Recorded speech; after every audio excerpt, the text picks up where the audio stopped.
Good morning, students. In today's class, we are going to discuss Act 4, Part 1 of Long Day's Journey into Night. This particular act takes place around midnight, and as the act begins, a foghorn is heard in the distance. Foghorn is a device that makes loud noise as a warning to ships in fog. This particular summer home of the Tyrants is situated on the seashore. So we can always hear a foghorn in the background. It acts as a sign or a warning to the ships lost in fog. And this particular act also takes place in the family living room of the Tyrants. The father Tyrant is drunk, and soon his younger son Edmund enters. He is also drunk, and both the father and the son argue about keeping the lights on and the cost of the electricity. Tyrant is always concerned about money. And whenever there is a conversation between the father and the sons, it always ends in fight. This is the first time Tyrant and Edmund are having a real lengthy conversation in the play. We can see that Tyrant, the father, is very stubborn, and Edmund accuses him of believing whatever he wants, including that Shakespeare and Wellington were Irish Catholics. That is, Edmund accuses Tyrone of being highly prejudiced, and though Tyrone says such nonsensical things, he always tries to make others believe that he is saying the right thing. That is why Edmund accuses that if given a chance, Tyrone would prove that Shakespeare and Wellington were Irish Catholics.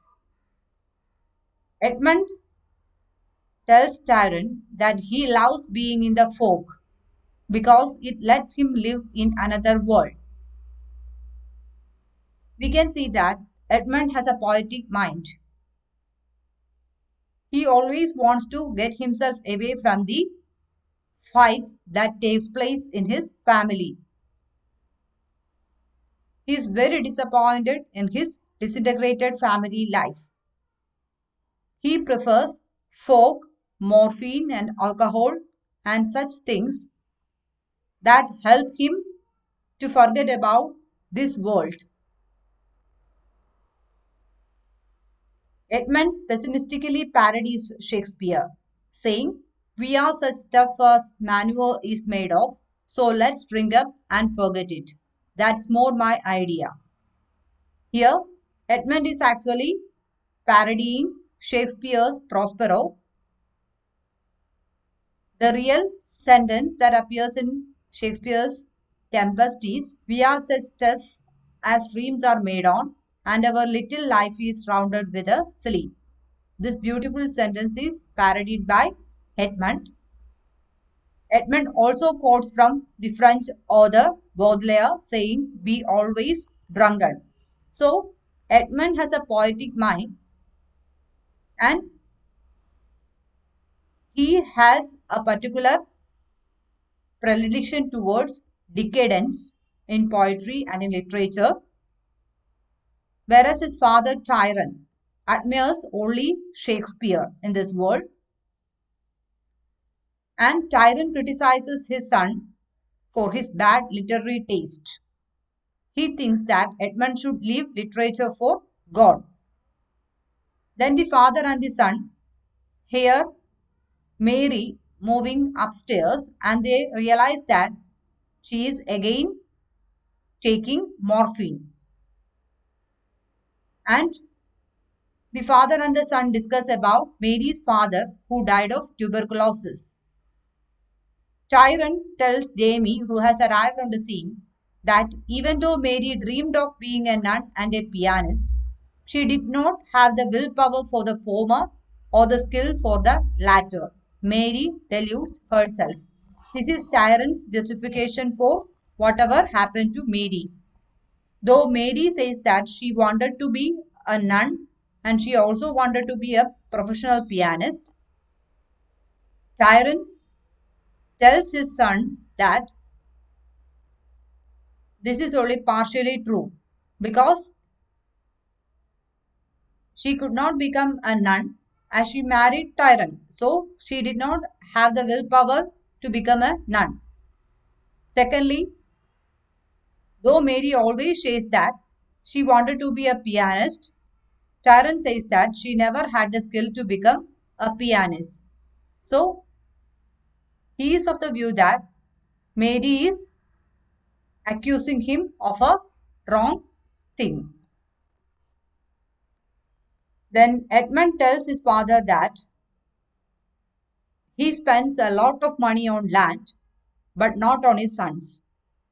And he makes it clear that he will die before he will go to a cheap sanatorium that his father is going to find for him. That is, Edmund says that if you are going to admit me in a cheap sanatorium, I would commit suicide before that.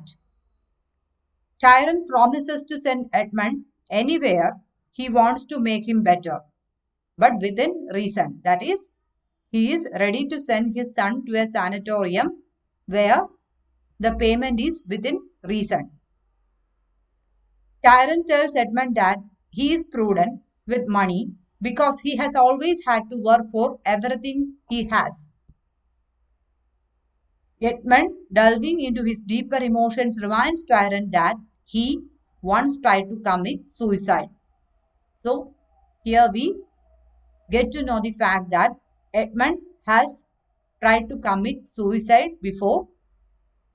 He is very depressed and he is a disillusioned man.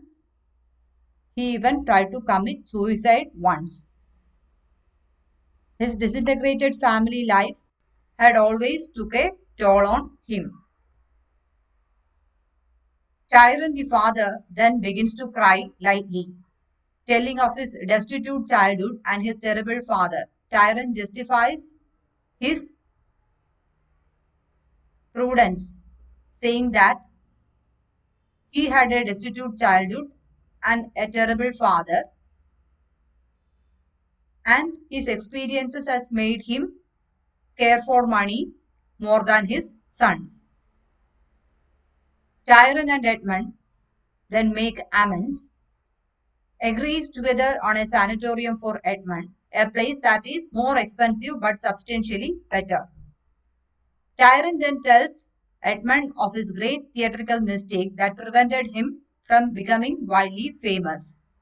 He sold out to one particular role and was forever more typecast, making it difficult for him to expand his horizons and find new work.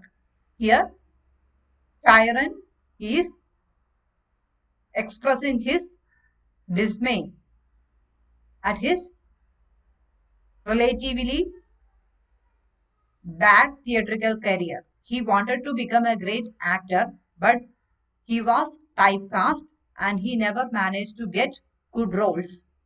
But Edmund cannot imagine that his father can ever be an actor with such a mindset. Edmund then tells some of his memories, all of which are related to the sea.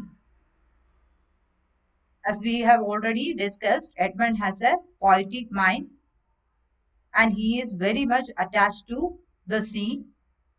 He thinks that there is truth and meaning in being lost at sea, and he thinks he should have been born a seagull or a fish. We can see that a lot of conversations happen around the event of Edmund's birth. Mary, Chiron, and even Jamie talks about Edmund's birth. And when we analyze this particular act, we can see that a new side of Edmund comes to the foreground. He has a highly political mind, and we get to know that he even tried to commit suicide once. He has always been disappointed about his disintegrated family life,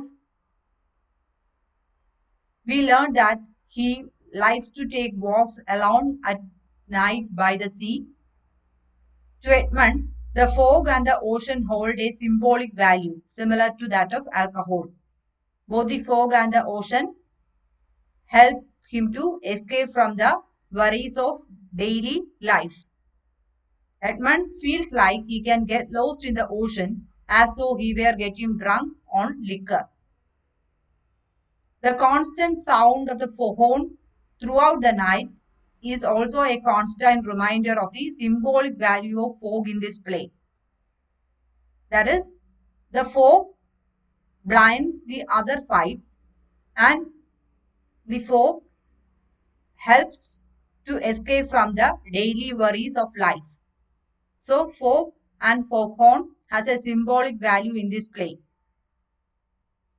The readers are left to wonder what can act as a foghorn to the characters in the play. The foghorn shows directions to the lost travelers, and we readers are left to wonder who is going to show the right way to the tyrant family.